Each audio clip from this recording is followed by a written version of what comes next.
So today, gagawa tayo ng chocolate chip cookie. So the first step is to prepare your butter. Ito yung pinaka-importante. So normally, the easiest way, if you don't have enough time, pwede mo gawin. Yung butter mo, 1 hour before you plan to make the cookie, ilabas mo lang siya sa ref. So pwede na yan. At room temperature, yung medyo malambot yung butter, pwede mo na yan gawin. Another way is, kung mas matyaga ka, tulad namin, we brown the butter first.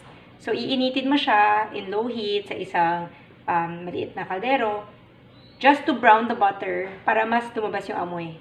Once you brown the butter, let it cool down kasi hindi pwede gumamit ng mainit na butter sa cookie. So this one is our butter. We've browned it. We've let it cool down.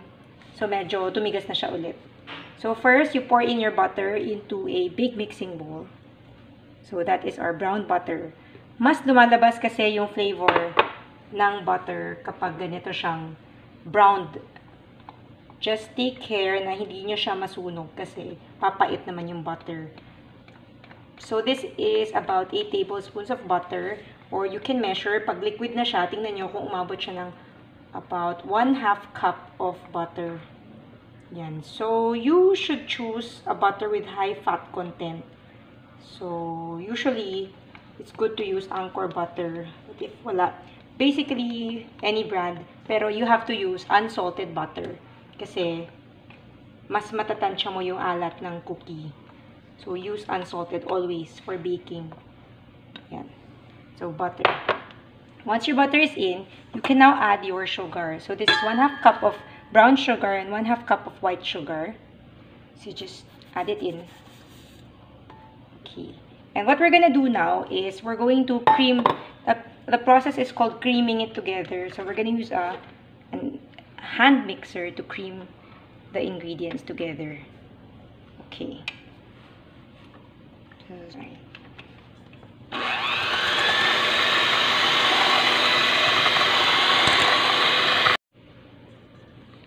So you cream together the butter and the white and brown sugar. So hanggang sa medyo ganito na yung consistency. After that, you can now add in your egg. So this is 1 whole egg and 1 egg yolk. So add in the egg. And then, add also your vanilla extract. So, this is 1 teaspoon of vanilla extract. And then, you also use the hand mixer. Actually, kung wala kayong ganito, pwede rin naman. You can use a spatula. We're just trying to incorporate more air.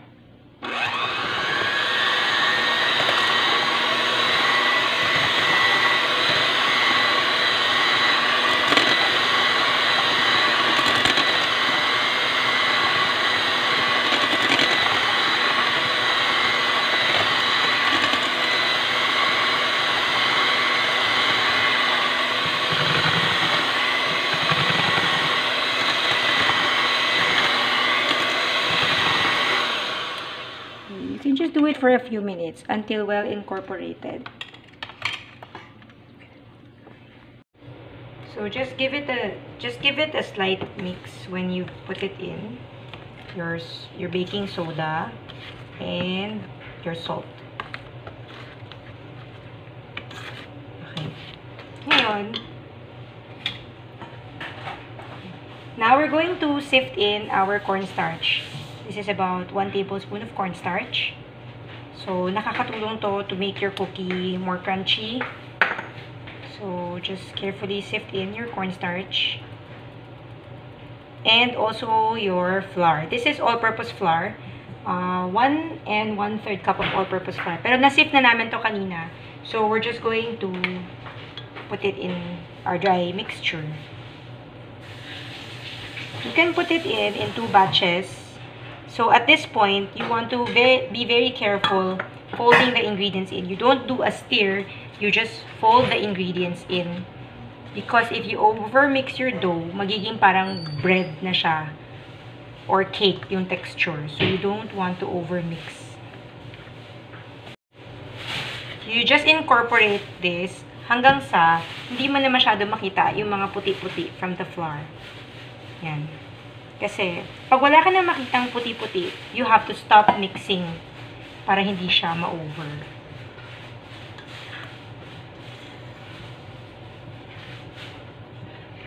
And make sure you scrape the sides of your bowl. Okay, so ngayon, medyo na-mix na siya. Kahit may konting puti pa, okay lang. Kasi we're going to add our chocolate chips and mix with chocolate chunks. So, you have to buy stable chocolate chip cookies. Yung hindi mabilis matunaw pag ininit mo siya sa oven. Pansin mo ito, maski initin mo siya sa oven, chocolate chips pa rin siya. So, this is 1/2 cup of chocolate chips. Pwede mas marami kung trip niyo. So, 1/2 cup of chocolate chips. 1/2 cup lang kasi magdadagdag pa tayo ng nuts. So, this is a mix of chopped walnuts and chopped pistachios. Kung mas masipag ka, mas gusto mo masarap, you can roast the nuts before you chop para mas mabango yung peanuts. So, just fold it in gently until well incorporated. Do not overmix your dough.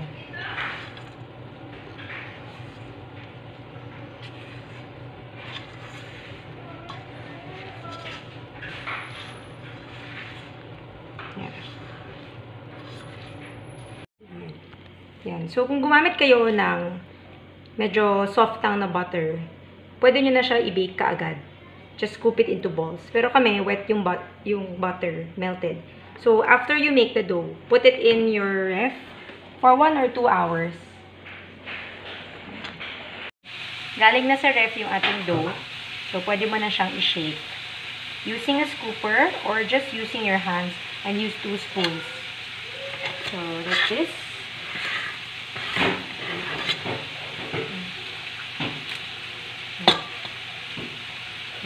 So, ito na. Galing na siya sa oven. We bake this for about 15 minutes at 180 to 190 degrees Celsius sa oven. So, paglabas, ito na ang ating chocolate chip cookie with some chopped nuts. So, ito na ang madaling recipe na pwede nyong gayahin. Thank you for watching. Don't forget to like and subscribe.